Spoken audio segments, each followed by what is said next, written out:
नमस्कार सभी लोगों का, मैं अजीत तिवारी आपको अपने YouTube चैनल आईडी के कोचिंग कैंपस में एक बार फिर से हार्दिक स्वागत करता हूं। कैसे आप लोग?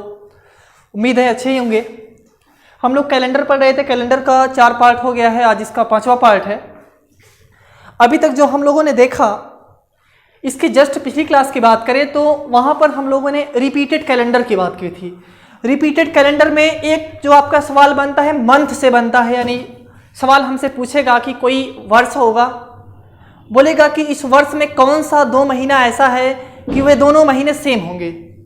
अब वो वर्ष लीप वर्ष भी हो सकता है और साधारण वर्ष भी हो सकता है। मैंने दोनों केस को लेकर के आपको एग्जाम्पल के माध्यम से समझाया था कि कौन कौन सा आपका महीना बन सकता है कि वो दोनों महीने किसी भी ईयर के सेम होंगे। यानी सेम का मतलब क्या है कि जैसे हम बात करें कि मार्च और अगस्त की, इसकी बात करें तो यहां पर यह नहीं है कि मार्च में भी 31 दिन होता है और अगस्त में भी 31 दिन होना चाहिए, या अप्रैल और जून की बात कर लें, ऐसा नहीं है।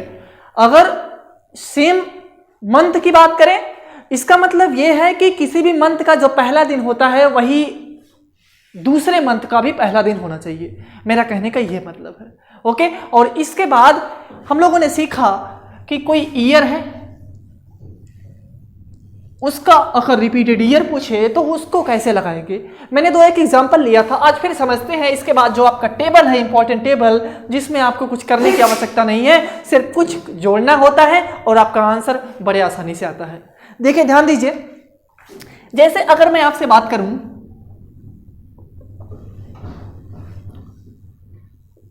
2005, अगर मैं आपसे बात करूं 2005 का रिपीटेड कैलेंडर क्या होगा, यानी कहने का यह मतलब है कि कौन सा वर्ष ऐसा होगा जो 2005 के जैसा होगा। जैसे कि अगर जनवरी 2005 को सोमवार था, सपोज अगर जनवरी 2005 को सोमवार था, तो ऐसा कौन सा वर्ष होगा जिसका भी 1 जनवरी को कौन सा दिन होगा? सोमवार ही होगा। रिपीट कैलेंडर का मतलब यह है। अब देखिए, हम लोगों ने इसको सॉल्व कैसे किया था। हमें यह मालूम है कि ईयर में विषम दिन कितना होता है। ईयर 2 टाइप के होते हैं, एक आपका नॉर्मल होगा, एक आपका लीप ईयर होगा। ये बताइए, ये नॉर्मल ईयर है, विषम दिन कितना होगा? 1 होगा। और अगर हम विषम दिन को निकालते हैं तो जहां पे विषम दिन निकलने पर अगर उसका जो योग आता है, जिस ईयर के बीच में हम विषम दिन निकालते हैं, उनका योग अगर 7 से पूरा डिवाइड हो जाता है, या 7 का हम कह सकते हैं मल्टीपल हो, तो वह जो वर्ष होता है वही उस दिए गए वर्ष का रिपीटेड वर्ष होता है, यानी रिपीटेड कैलेंडर होता है। जैसे हम 2005 की बात करें तो एक आगे चलेंगे तो 2006 की बात करें तो एक विषम दिन ये भी होगा, क्योंकि 2006 भी एक नॉर्मल ईयर है। 2007 की बात करें तो यहाँ पर भी 1 होगा, ये भी नॉर्मल ईयर है। अगर हम 2008 की बात करें तो 2008 एक लीप ईयर है। अगर लीप ईयर है तो विषम दिन कितना आएगा? 2, क्योंकि इसमें फरवरी 1 दिन बढ़ जाती है, 28 ना होकर के 29 हो जाती है। आप इतना सब जानते हैं। आगे बढ़ जाते हैं। देखिए, 2007 की अगर बात कर लें तो 2007 की बात करें तो यहाँ पर विषम दिन 1 होगा, क्योंकि 7 एक लीप वर्ष, सॉरी नॉर्मल ईयर है, विषम दिन 1। सबको जोड़ेंगे, देखिए 1 2 3 3 2 5 5 1, यानी 3 2 5 1 6 हुआ है। अभी एक और हम ले लें, यानी 2000, सॉरी यहाँ पर 8 नहीं होगा, यहाँ पर 2009 होगा। इसके बाद हम 2010 ले लें तो 2010 के लिए भी एक नॉर्मल ईयर है 2010, इसके लिए भी विषम दिन कितना होगा? 1 होगा। अब जब सब आप जोड़ेंगे तो कितना होगा? 1 2 3 3 2 5 5 2 7 7, जो 7 से पूरा डिवाइड है, इसलिए जो अगला वर्ष आएगा, यानी जैसे ही 2010 खत्म हुआ, जैसे 2011 आया, यानी 2005 का जैसा कैलेंडर होगा वैसा ही 2011 का कैलेंडर होगा। ओके, यानी आप यहां पर देख पा रहे हैं कि 2005 में अगर हम 6 जोड़ देंगे तो जो 2005 का कैलेंडर होगा वैसा ही कैलेंडर 2011 का होगा। अब हमें ये निकालना है कि ऐसा हम क्या आइडिया लगाएं कि कब हमें 6 जोड़ना है कि हमारा आंसर आ जाए। तो देखिए, अगर एक एग्जांपल हम और लें, जैसे 2000 हम बात कर लें,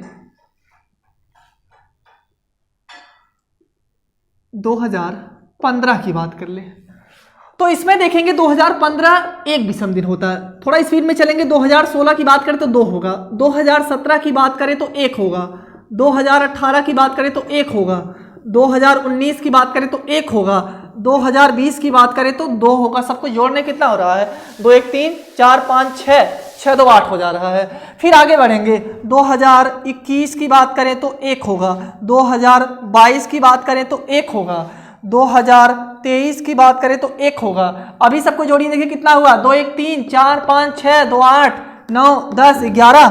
2024 की बात करें तो ये लीप ईयर है, 2 हो जाएगा, यानी 11 2 13 हो गया। अभी 1 बच रहा है, यानी देखिए 1 2 1 3 4 5 6 2 8 9 10 11 12 13, और 13 मतलब 2025 अगर चल दें तो इसमें एक विषम दिन होगा, यानी 13 + 1 जो 7 से पूरा पूरा डिवाइड होगा, यानी 2025 के बाद जैसा ही 2026 आएगा ये दोनों एक जैसे वर्ष होंगे। यानी अब आप यहां पर देख पा रहे हैं कि अगर 2005 था तो यहां पर हम लोगों ने 6 ऐड कर दिया तो 2011 जैसा लीप ईयर जैसा ईयर था वैसा ही 2005 था। लेकिन 2015 की बात कर ले तो यहां पर 6 ऐड नहीं हो करके 2015 और 2011 के बीच में 11 साल का डिफरेंस, यानी 11 ऐड हुआ, तब जाके 2026 आया। तो कुछ आपको करने की आवश्यकता नहीं है। यहां से आपका एक इंपॉर्टेंट जो निकलता है टेबल, आप ध्यान देंगे टेबल क्या है, देखिएगा। अगर ऐसा सवाल आपके सामने आए तो आपको ये सब करने की आवश्यकता नहीं है। आपको करना क्या है, ध्यान देंगे, देखिए जैसे अगर लीप ईयर का केस है, एक हम मान लेते हैं लीप ईयर का केस, एक हम मान लेते हैं लीप ईयर +1, एक हम मान लेते हैं लीप ईयर +2, और एक हम मान लेते हैं लीप ईयर +3। यही 3 केस बनता है आपका। अब देखिए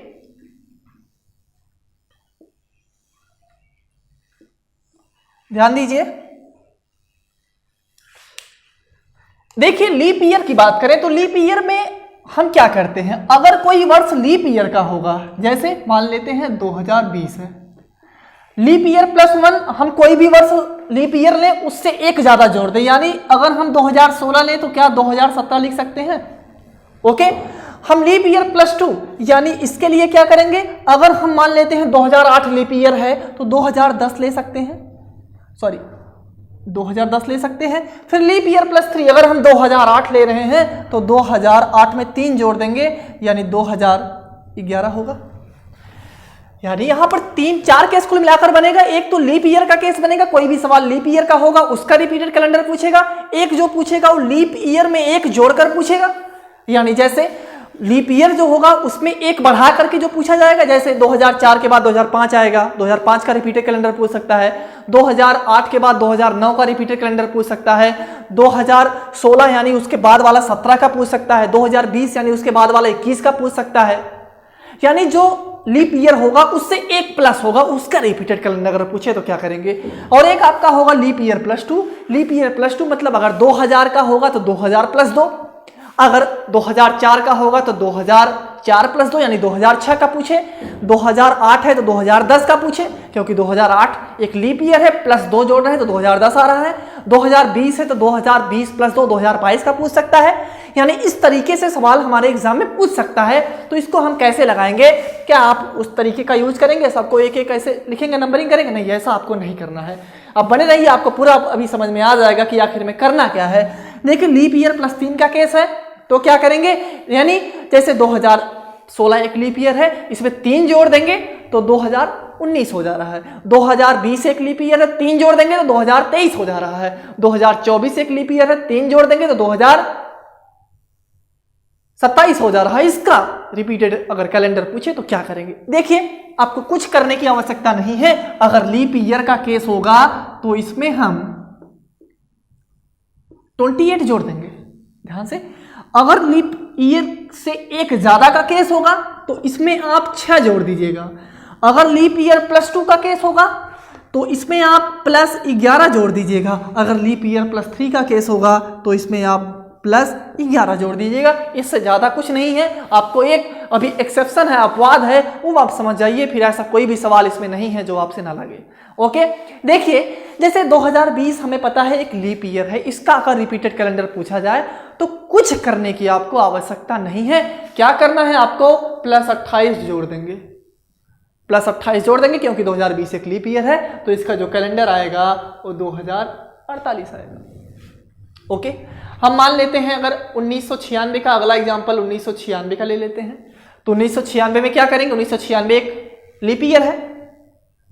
अगर 1996 एक लीप ईयर है तो इसका रिपीटेड कैलेंडर पूछे तो क्या करेंगे, प्लस 28 जोड़ देंगे, यानी ये आपका हो जाएगा 96×4, यानी ये हो जाएगा आपका 2024। ओके, अगला देखिए 2017 का। एक चीज आपको देखना है कि जो भी आपका कैलेंडर होगा उसका जो रिपीटेड कैलेंडर होगा वो जैसा कैलेंडर पहले का होगा वैसा बाद का भी होगा। मेरा कहने का ये मतलब है, अगर वह दिया हुआ कैलेंडर आपका लीप वर्ष का है तो जो रिपीटेड कैलेंडर आएगा वो लीप वर्ष ही आएगा। अगर लीप वर्ष नहीं आ रहा है, साधारण वर्ष आ रहा है, तो सवाल आपका गलत है, यानी सवाल आपने गलत लगाया है। जैसे आप यहां पर देख पा रहे हैं 2020 है तो इसका रिपीटेड कैलेंडर 2048 ही आया है। 1996 है, 96 एक लीप ईयर है तो इसका कैलेंडर रिपीटेड 2024 यानी एक लीप ईयर ही आया है।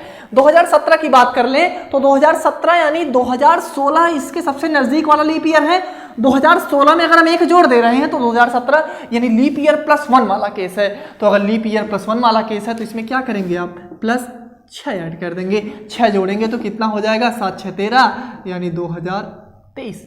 इसका मतलब ये है, आप देख पा रहे हैं 2017 एक नॉर्मल ईयर है, ये भी एक नॉर्मल ईयर है। लेकिन अगर यहां पर आ जाता, आप कैसे भी निकालते, अगर यहां पर आ जाता आपका लीप ईयर तो सवाल गलत हो जाता, यानी आपने सवाल को गलत लगाया हुआ है।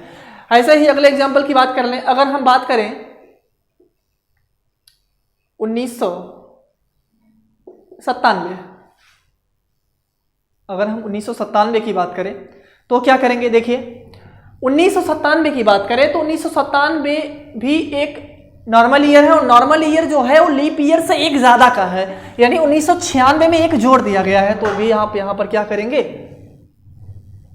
6 ऐड कर देंगे, यानी ये हो जाएगा आपका 2003। ओके, अब आगे देखिए 2010 की बात करें। 2010 की बात करें तो 2010 आप देख पा रहे हैं 2010 लीप ईयर से 2 ज्यादा। देखिए हम बात करें 2010 एक लीप ईयर से 2+ का केस है, यानी इसके सबसे नजदीक 2008 है। तो 2008 में हम 2 जोड़ दे रहे हैं तो 2010 हो रहा है। इसमें आप क्या करेंगे, 11 जोड़ देंगे, तो 11 जब जोड़ेंगे तो ये कितना हो जाएगा, 2021। यहां पर भी आप देख पा रहे हैं कि 2010 एक नॉर्मल ईयर है, तो आया हुआ रिपीटेड कैलेंडर भी आपका एक नॉर्मल ईयर है। ओके, अगर हम बात कर ले, देखिए अगले एग्जाम्पल की हम बात कर ले 1994 की बात करें तो 1994 भी एक नॉर्मल ईयर है, और जो 1994 है ये 1992 से 2 ज्यादा का है, यानी इस केस में भी आप क्या करेंगे, 11 ऐड कर देंगे, आपका कितना आएगा आंसर, 4 1 5 हो जाएगा, यानी 2005। ओके, तीसरे केस, चौथे केस पे चलते हैं। लीप ईयर +3 का केस है, लीप ईयर +3 का केस है, यानी अच्छा एक चीज और है, ये जो लीप ईयर +3 का केस है इसे आप लीप ईयर -1 का भी बोल सकते हैं, यानी लीप ईयर -1 यहां लिख देते हैं -1। जैसे 2011 तो हमें पता है कि 2008 में 3 जोड़ देंगे तो 2011 है, यानी लीप ईयर +3 का केस है। इसमें आप 11 जोड़ेंगे, देखिए ये 2012 के क्या एक साल माइनस कर देंगे, यानी लीप ईयर -1 का भी तो केस है। तो अगर लीप ईयर -1 या लीप ईयर +3 का केस हो, उस केस में आप क्या करेंगे, 11 ऐड कर देंगे, यानी ये हो जाएगा आपका 2022, जो इसका रिपीटेड कैलेंडर हो जाएगा। ओके, यानी आप यहां पर देख पा रहे हैं 2011 एक नॉर्मल ईयर है, तो इसका आंसर भी रिपीटेड कैलेंडर जो आ रहा है ये 2022 एक नॉर्मल ईयर ही आ रहा है। और अगला एग्जांपल ले लेते हैं, जैसे 1995 की बात कर लें। अब 1995 की बात करें तो क्या करेंगे, 1995 में आप क्या जोड़ेंगे, 1995 में आप क्या जोड़ेंगे, 1995 96 से एक माइनस का है, या फिर आप कह सकते हैं 92 में 3+ का है। तो 92 3+ यानी लीप ईयर +3, या 96 -1 लीप ईयर -1, यानी दोनों केस में हम क्या करते हैं, 11 ऐड कर देते हैं। तो यहां पर आप 11 जोड़ेंगे तो आपका आंसर कितना आएगा, 5 1 6 हो जाएगा, ये हो जाएगा 2006। ओके, यानी आपके सामने अगर ऐसा कभी सवाल आए कि रिपीटेड कैलेंडर पूछे तो आपको कुछ करने की आवश्यकता नहीं है, आपको सिर्फ ये देखना है कि जो हमारा गिवन ईयर है, गिवन हमारा जो वर्ष है, दिया गया वर्ष है, वो किस टाइप का है। सबसे पहला तो वह लीप ईयर हो सकता है, लीप ईयर का मतलब वह 4 से कटे। दूसरा वह नॉर्मल ईयर का केस हो सकता है। ओके, नॉर्मल ईयर के केस में आपका 3 केस बनेगा। कौन कौन सा? एक तो नॉर्मल ईयर में 1 जोड़कर आ सकता है सवाल, एक नॉर्मल ईयर में 2 जोड़कर आ सकता है, एक नॉर्मल ईयर में 3 जोड़कर आ सकते हैं। यानी कुल मिलाकर यहां पर 3 टाइप के सवाल आपको मिलेंगे नॉर्मल ईयर से रिलेटेड, और लीप ईयर का तो आपका एक ही सवाल बनेगा। हमें पूरा विश्वास है कि आपको यह चीज बहुत अच्छे तरीके से समझ में आई होगी। देखिए इसमें एक कुछ क्या है, एक्सेप्शन है, अपवाद है, उस अपवाद को हम समझते हैं। जैसे देखिए, अगर हम आपसे एक सवाल पूछे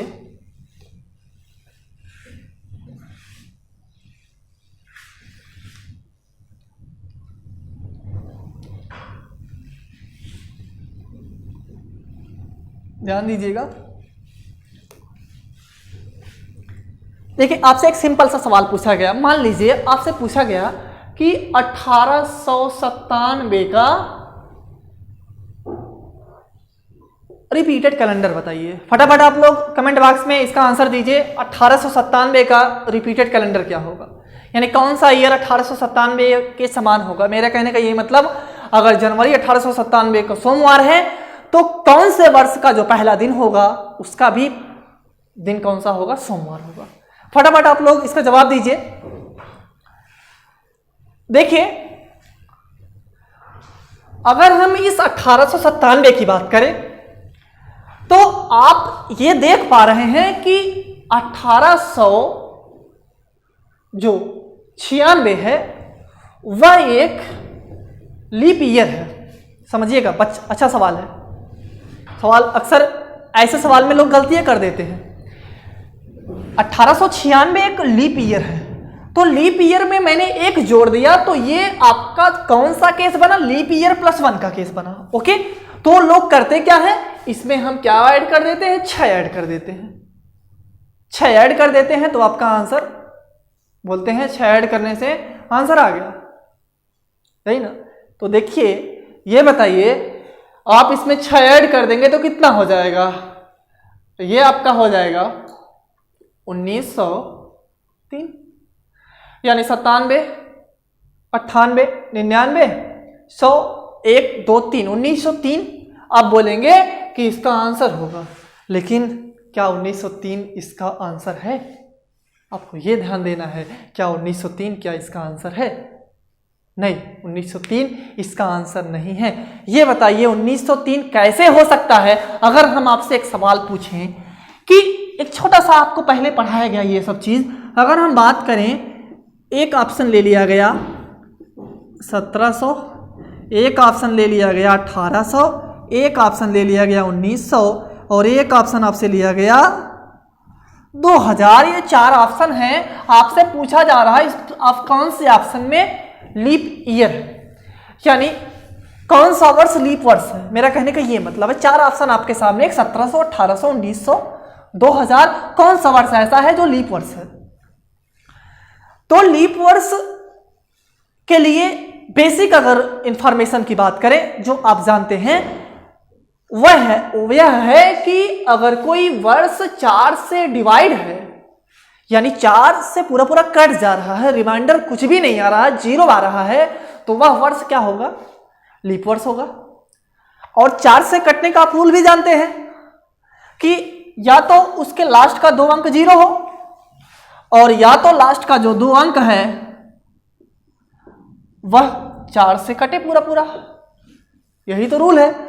तो इसमें भी 2 0 है, इसमें भी 2 0 है, इसमें भी 2 0 है, इसमें भी 2 0 है। आप बोलेंगे सब तो 4 से कट रहा है, लेकिन ये बताइए, मैंने बताया था आपको ये कौन सा ईयर है, ये तो एक सेंचुरी ईयर है। सब सेंचुरी ईयर लीप वर्ष कब होता है? सेंचुरी ईयर क्यों है? क्योंकि इसका लास्ट का 2 अंक कम से कम 0 है। इसमें भी 2 जीरो है, इसमें भी 2 जीरो है, इसमें भी 2 जीरो, इसमें भी 2 जीरो है, इसमें 3 जीरो है, कम से कम 2 और 3 भी हो सकता है। तो ये तो एक सेंचुरी वर्ष है, शताब्दी वर्ष है। तो शताब्दी वर्ष लीप वर्ष कब होता है? जब वह 4 से नहीं 400 से डिवाइड हो। तो आपको देखना है कौन सा वर्ष 400 से डिवाइड है। क्या ये 400 से डिवाइड है? ये नहीं है। क्या ये 400 से डिवाइड है? ये नहीं है। क्या ये 400 से डिवाइड है? ये नहीं है। ये 400 से डिवाइड है। तो ये वर्ष क्या है? लीप ईयर है। अब आते हैं अपने सवाल पर। देखिए सवाल में आप गलती कहाँ की है, देखिए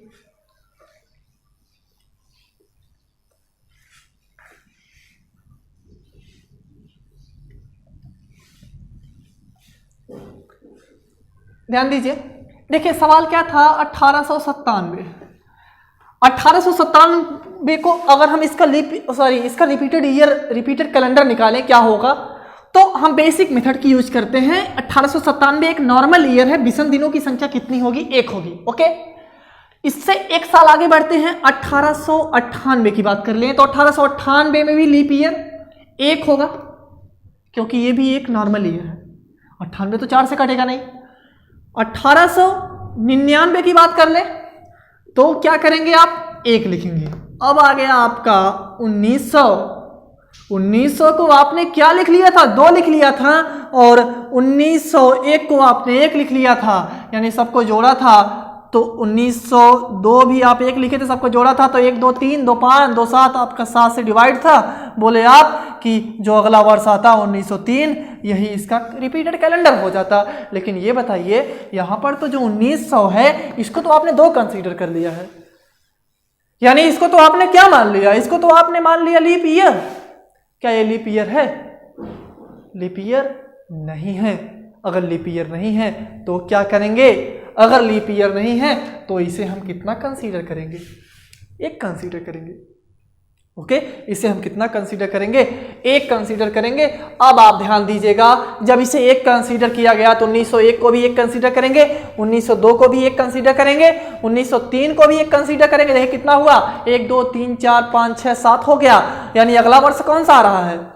अगला वर्ष आ गया 1904। आप बोलेंगे कि 1904 1, यानी 1904 जो है ये 1897 का रिपीटेड कैलेंडर है।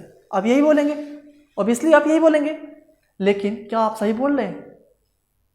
नहीं, सही नहीं बोल रहे हैं। क्यों नहीं बोल रहे हैं? मैंने कल की भी क्लास में बताया, आज भी मैंने स्टार्टिंग में ही बताया कि जो रिपीटेड कैलेंडर आता है वह अगर गिवन कैलेंडर लीप ईयर का है तो रिपीटेड कैलेंडर भी हमारा क्या आएगा? लीप ईयर आएगा।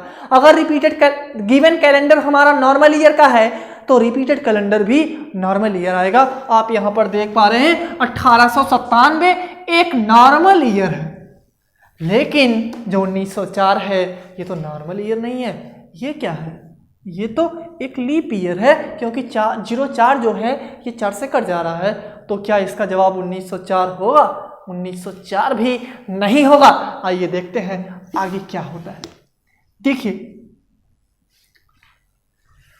1904 को हम 2 कंसीडर करेंगे। ओके, फिर अगला है 1905 को हम 1 बढ़ते जाएंगे जब तक वो रिपीटेड कैलेंडर नहीं आ जाता जो हमें चाहिए, जो हमारा रिक्वायरमेंट है, जब तक उसकी पूर्ति नहीं हो जाती तब तक हम उसे रिपीटेड कैलेंडर नहीं बोलेंगे। 1905 अगला है 1906। ओके, इसमें 1 विषम दिन आएगा। 1907 है, इसमें 1 विषम दिन आएगा। 1908 है, इसमें 2 विषम दिन आएगा। तो देखिए क्या जोड़ने पर कुछ 7 का मल्टीपल आ रहा है। जहां पर 7 का मल्टीपल आ जाएगा वही उसका रिपीटेड कैलेंडर हो जाएगा। उसके बाद वाला वर्ष 1 2 3 4 5 6 7 8 9 10 11 12 13 14 आ गया। अगर 13 14 आ गया तो जैसे ही 1908 खत्म हुआ 1909 आएगा तो ये 1897 का कौन सा कैलेंडर होगा? रिपीटेड कैलेंडर होगा। यानी मेरा कहने का ये मतलब है, इस सवाल को समझाने का, इस सवाल को बताने का सिर्फ एकमात्र मकसद है कि अगर आप रिपीटेड कैलेंडर निकाल रहे हैं उसके बीच में जो वर्ष आ रहा है वो एक सेंचुरी ईयर है, लेकिन अगर वह लीप सेंचुरी ईयर नहीं है तो उसे हम 2 कंसीडर नहीं करेंगे, 1 मान के चलेंगे, 1 विषम दिन। जैसे वो केस क्या हो सकता है आपका? वो केस आपका हो सकता है 900, वो केस आपका हो सकता है 1000, वो केस आपका हो सकता है 1100, वो आपका हो सकता है 1300, वो आपका हो सकता है 1500, वो आपका हो सकता है 13 के बाद 1400, 1500, वो आपका हो सकता है 1700, 1800, 1900, इसके बाद 2100 भी हो सकता है। 2100 भी तो 4 से डिवाइड नहीं, 2200 भी हो सकता है, 2300 भी हो सकता है। तो मेरा कहने का क्या मतलब है, आप अच्छे से समझ पा रहे हैं। तो इसमें आप कुछ गणित मत लगाइएगा कि 1997 है, ये 1909 है, 9 3 12 जोड़ दिया, ऐसा कुछ नहीं है। आगे सवाल देखेंगे तो उसमें डिफरेंट आएगा। यानी अगर आप इस टाइप का सवाल पाएंगे जिसमें उसके बीच में जो हमारा लीप ईयर आएगा वो एक सेंचुरी ईयर है, बट वो लीप ईयर, उसके बीच में जो आपका सेंचुरी ईयर आएगा वो आपका सेंचुरी ईयर तो है बट लीप ईयर नहीं है, तो उसे आप ना तो +6 जोड़ेंगे, ना तो +11 जोड़ेंगे, ना +28 जोड़ेंगे। और एक चीज़ का विशेष ध्यान देंगे, अगर दिया हुआ कैलेंडर नॉर्मल ईयर का है तो आपका जो उत्तर आएगा रिपीटेड कैलेंडर वो भी नॉर्मल ईयर ही होगा। जैसे आप यहाँ पर देख पा रहे हैं 1909 एक नॉर्मल ईयर है, 1897 की नॉर्मल ईयर है। ओके, हमें पूरा विश्वास है कि आप समझ पाए होंगे अच्छे से। ओके, अब आगे चलते हैं। देखिए एक सवाल आया हुआ सवाल है, अच्छा सवाल, देखिए ध्यान दीजिए।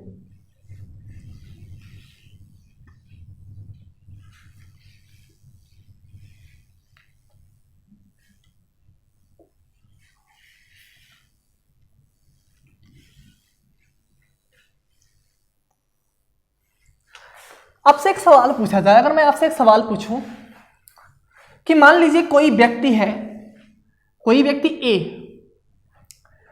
व्यक्ति ए ने अपना 6वां जन्मदिन 29 फरवरी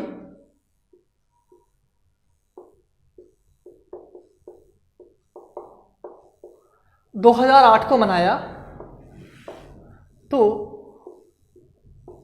उसका डेट ऑफ बर्थ यानी कब पैदा हुआ होगा। एक सवाल यह है, एक सवाल और हम यहां पर लिख देते हैं। कोई व्यक्ति बी है, उसने अपना जन्मदिन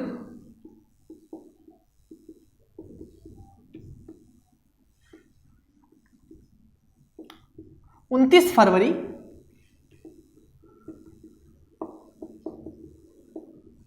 1908 को मनाया, तो डीओबी डेट ऑफ बर्थ पूछ रहा है। एक बार आप ट्राई करिए और ट्राई करके फटाफट आप कमेंट बॉक्स में इसका आंसर दीजिए जल्दी।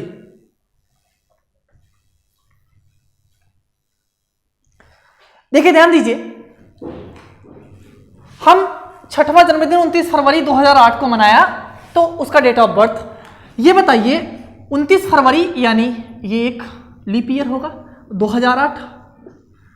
2008 अगला यानी ये 6वां था। अब 5वां कब मनाया होगा, 4 साल पहले 2004 यानी ये 5वां रहा होगा।